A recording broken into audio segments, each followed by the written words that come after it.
L'apprentissage, plus il est riche en termes d'expérience, plus très tôt on propose aux tout petits, puis aux jeunes, puis à l'adulte, une multitude d'expériences. Et dans ces expériences-là, une multitude d'informations sensorielles. Tout ça, c'est des sommes d'informations qui rentrent dans l'individu, que l'individu intériorise, qu'il finit par prendre comme des informations sensorielles, qui construisent son identité. Plus elles sont riches, plus son identité sera ouverte à l'ensemble des formes qu'il y a dans le monde. Et il sera en plus en éveil, il saura saisir le chant d'un oiseau, il saura saisir ce que disent les nuages, il saura saisir est-ce que là c'est le moment de ramasser mes fruits ou pas, il saura saisir tout un tas de choses parce que ça aura participé à son éducation permanente.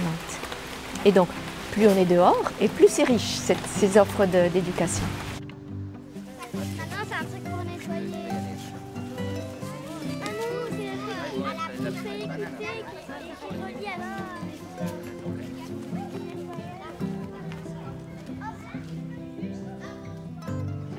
Voilà, accroche-toi, hop là. Vas-y, Voilà, tranquille. Voilà.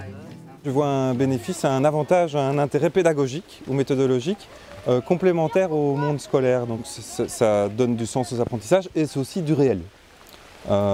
Très souvent, les enfants sont enfermés chez eux, ils ne sortent plus très loin de chez eux. Et après, ils montent dans leur voiture, ils sont déposés à l'école. Ils restent en classe la majeure partie du temps qu'ils passent à l'école et puis pareil au soir on remonte dans la voiture et donc il y a une sorte de décrochage avec le réel. Pour finir on ne sait même plus que la pluie ça mouille et que c'est pas si désagréable que ça pour finir.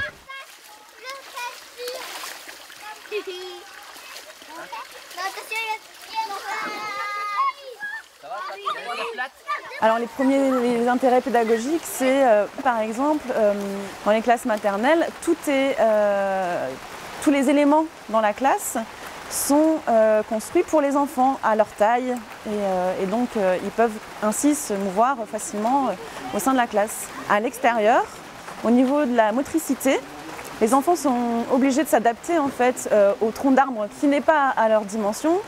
Et ils vont du coup développer donc, à la fois leur capacité motrice, mais aussi leur capacité à s'adapter, à trouver des solutions, à s'entraider les uns les autres aussi quand ils rencontrent des difficultés.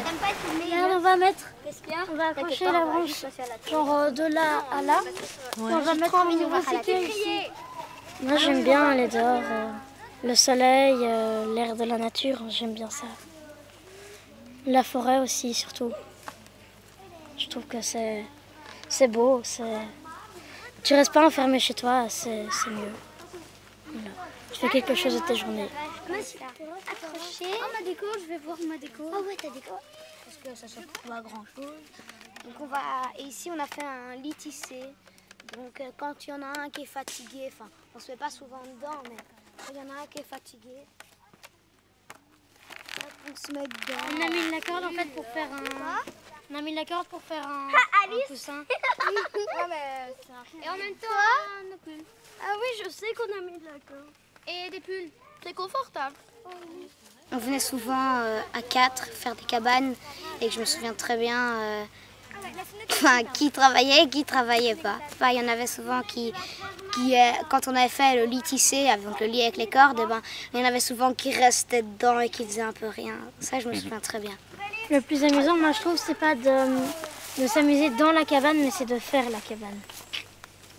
Moi j'aime bien les deux. Ouais, moi aussi. S'amuser, Enfin, je veux dire, pour moi, s'amuser, c'est, on va dire, en profiter de la cabane. Par exemple, Oui, s'il y a voilà. le lit de corde, aller dedans. Oui. Pour moi, c'est ça, on va dire s'amuser. Être dans la nature, ça a des bienfaits donc, pour notre santé mentale et physique. Quand les enfants en fait, sont enfermés, ou les adultes en fait, sont enfermés dans une pièce, le niveau de concentration est plus faible et le niveau d'écoute aussi. Et que dès qu'elles se mettaient à l'extérieur, la créativité, elles sentaient que la créativité augmentait. C'est un autre exemple aussi des bienfaits de la nature. On a fait un paysage, un village imaginaire avec de la pâte, de l'argile, et on a fait plein de petits bonhommes et on les a exposés là. Tout le monde presque tout le monde dans notre groupe a fait un bonhomme imaginaire, même Valérie, donc notre responsable. Une sorte de limace, ça va. Et voilà. C'était le village des animaux imaginaires.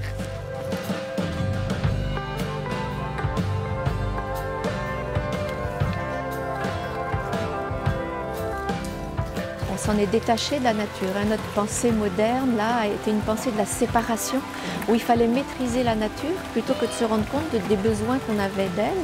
Et donc, à force de vouloir la maîtriser, de s'en séparer, on a perdu le sens du lien et on a perdu le sens de la responsabilité et de la solidarité.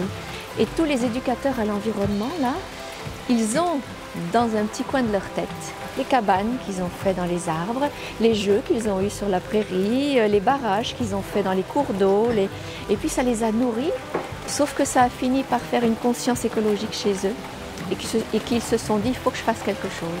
Et donc ils sont de plus en plus nombreux à dire moi je vis bien dans la nature, le monde va mal, l'environnement va mal, peut-être que c'est une solution qu'on peut proposer à la société de reconstruire ce lien qui fait du bien à soi, qui fait du bien à la relation qu'on a avec les autres et qui fait du bien à la relation qu'on a avec le monde.